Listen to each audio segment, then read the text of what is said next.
There was one pretty good tag match, some pretty good storytelling. The rest of the show was honestly hit and miss. I'm John Rickman with my review of WWE Smackdown, and we opened up with Roman Reigns asking Jimmy Uso, what are your intentions with Jay? What are your intentions with your brother? Why did Roman Reigns sound like a dad scolding his daughter's prom date? What are your intentions with my daughter on this, the day of my daughter's wedding? It was weird verbiage, but Roman Reigns is honestly doing really good in his heel role and, you know, building the divide. Will Jay Reigns or will he Uso? What will he goddamn do? And now that's how you're going to hear that song.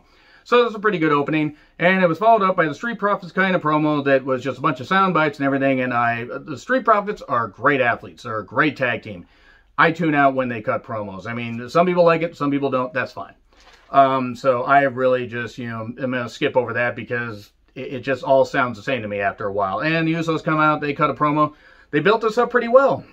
And considering they only had a little bit of time to build this up, I think last week and this week, they did a pretty good job here. And hey, WWE's going back on the road in Cleveland, Ohio. No wonder it smells so weird. And then we get Street Profits versus the Usos. Is Jay all the way in? We know Jimmy is, but is Jay? That is incest, Pat. That is incest. And this, great camera work, by the way, when they threw one of the Usos over the barricade. Great camera work there, Kevin Dunn, you fucking idiot. And all you had to do was just toss the other Uso right near Michael Cole. Just scare him enough so he'd go off a commentary and just let Pat McAfee call the goddamn show, because Michael Cole is really bad at his job. So the dubbed-in chants were ridiculous. I can't wait until they leave the Thunderdome. I don't know how crowds are going to react. You know, I don't know if they're going to have full crowds, what kind of, you know, venues they're going to run. But it's just going to be nice to hear crowds again. Even if they're going to be a bit silent on some of these matches, at least they'll have some kind of reaction that isn't all dubbed in from a live/dead studio audience. There was some pretty good action here. 2 commercial breaks. This was given a lot of time, but it was a fresh match. Just don't do this to death. Ford dives over the post. That was very impressive. Hopefully he's okay, because it looked like he might have hurt himself. And, you know, some good action. The Usos get the victory. So not a bad way to open it. Of course, the Usos were going to win, and it was a very competitive match. Very well done. Sure, there were a lot of high spots, a lot of flip-de-doo-dah stuff, but they made it make sense. This is good stuff. This is pay-per-view worthy shit. And then we go to Roode and Ziggler saying that they'll get the titles back. That's pretty much all I got there. And then Ruby and Liv don't get a TV entrance. They take on Natty and Tamina, and Tamina was taken out before the match, started.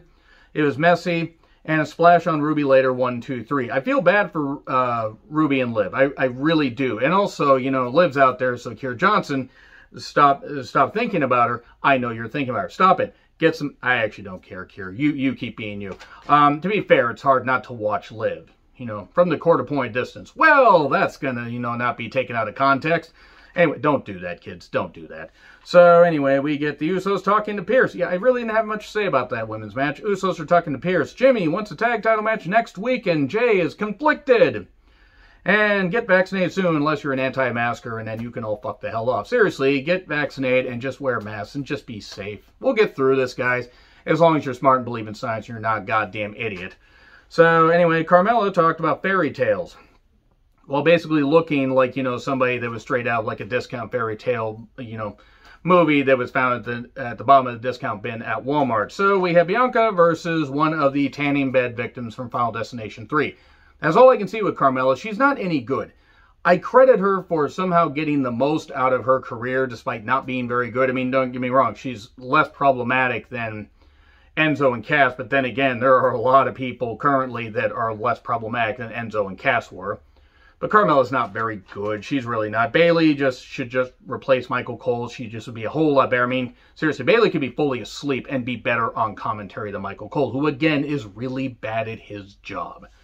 And yeah, maybe he gets a bit too much hate. I don't really goddamn care if Michael Cole does get hate, because I don't want anything bad to happen to the person. I'm just sick of him doing commentary because he's the same robotic guy over and over. And Bianca must have herniated every disc in her back, carrying the tanning bed victim from Final Destination 3. Belenka, best English by Cole. God fucking damn it. Anyway, so Belenka won. So basically Bianca wins. And then Bayley laughs maniacally. Ray then talks to Dominic. Can't. He's going to need a lot of seasoning. Ray calling him Big Dom is uncomfortable. Very uncomfortable. And I can't hear Seth during this promo because his suit was so fucking goddamn loud. It could be heard and, you know, somehow seen from the space station, but especially heard. When color can travel like that, you know your suit's too loud. It's his birthday. and we're going to party like it's your birthday. So Cesaro isn't here because he got taken out last week, and Rollins basically, he got like some flatlining thing, clearly from, June 25th, 2007, when the paramedics got there, if you get it. And then he was upset at the fans for just stroking Cesaro's ego to the point that the ego just got so big and massive it exploded in their faces. Lost my train of thought there. Always delete your search history. And he blames the fans and gets all upset and everything. And I assume, hey, I hope Rollins has a happy birthday. And I hope him and Becky's kid, I hope it's, I don't even know what the kid's name is. Hopefully the child is growing up nice and healthy and has the, has the wrestling ability of both and the promo ability of Becky and not of Seth. So anyway, Owens versus Apollo with the Nigerian Nail, aka Commander Aziz Light. Okay, IC title match. It was over in a couple minutes.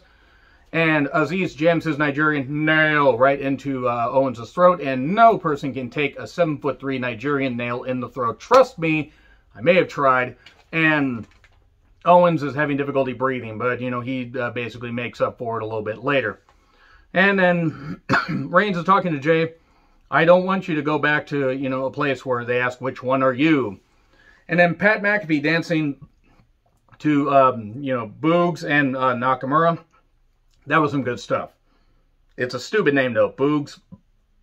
Really not very good. Anyway, Otis attacks Nakamura because it's supposed to be Gable and Nakamura. That doesn't deter Amura, if you will, from getting the victory after a few minutes. I remember when I thought they were going to do something good with Gable, but it is what it is. Corbin steals his crown. You should see him stealing a crown. The lesser Billie Eilish song.